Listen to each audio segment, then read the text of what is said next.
guys, today I'm going to show you how to put a muzzle and gear up a dog who's uncomfortable with handling, getting them dressed with their collars, things like that.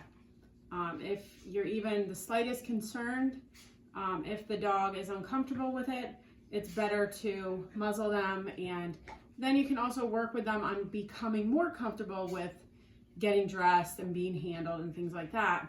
But it's important to use the muzzle for safety. So the first thing is you want the dog to be on the side, and you want to have a leash and collar on, something they can't slip out of.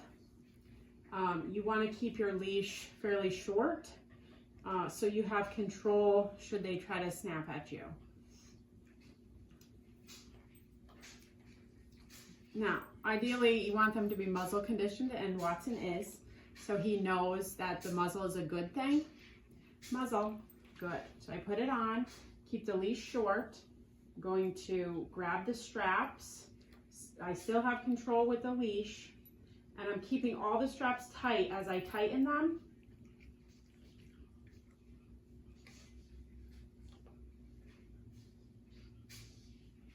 Good, I have it all fitted, and I still have this in my left hand.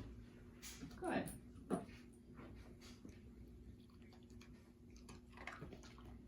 Good job. And then for collaring, it's going to be similar. So the dog has a leash and collar on. We've put the muzzle on.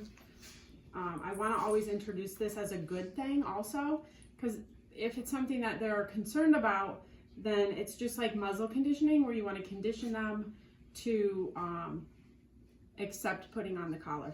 So I will say collar, bring it around the side. I have the leash short. Dog is on my side. Still have control here. Nice and slow. I'm not doing anything fast and jerky. Buckle it up. Good. Good. You can kind of feel if it's snug enough. Good.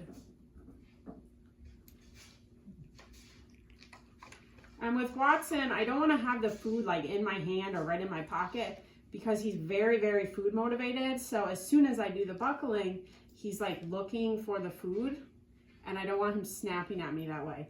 So if I keep the food over on the side and he knows it's there, he knows that I don't have it until I reach and get it and then give it to him.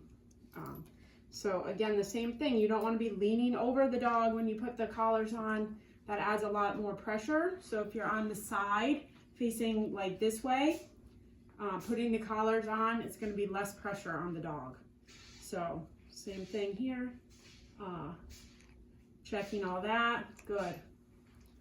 And then, you know, if you reward with food every time you put them on, but also still keeping the dog fairly calm. We don't want him like spazzing out, running around, jumping, things like that. No.